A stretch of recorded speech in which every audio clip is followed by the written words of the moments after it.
அனைத்து தமிழ் உறவுகளுக்கும் வணக்கம். இன்று மாசி மாதம் 21ஆம் தேதி. இன்று உலக தாய்மொழி தினம்.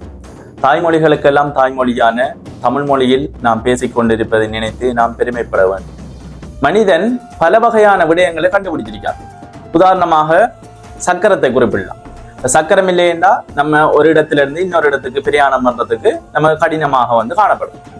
நெருப்பை கண்டுபிடிச்சிருக்காங்க. நெருப்பு இல்லாட்டி நம்ம அன்றாட தேவைகளுக்கு நெருப்பு இல்லாமலே போயிருக்கு. ஆனால் மனிதன் கண்டுபிடிச்சதிலே சிறந்த விஷயம் என்னன்னு பார்த்தா மொழிதான். மொழியானது உணர்வுகளுக்கு ஒலி வடிவத்தையும் உணர்வுகளுக்கு வரி வடிவத்தையும் கொடுக்கும்.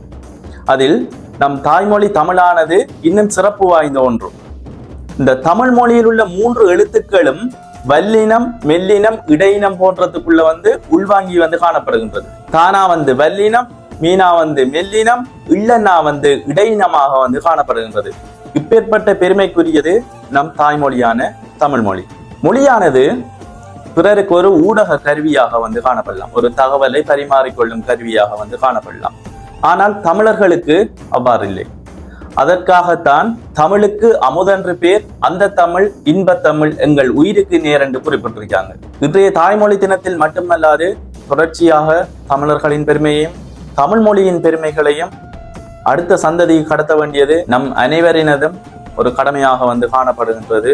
அனைவருக்கும் தாய்மொழி தின வாழ்த்துக்களை தெரிவித்துக் கொண்டு மீண்டும் ஒரு காணொளியில் புதிய ஒரு விடயம் ஊடாக நாம் சந்திக்கலாம். அதுவரை நன்றி, வணக்கம்.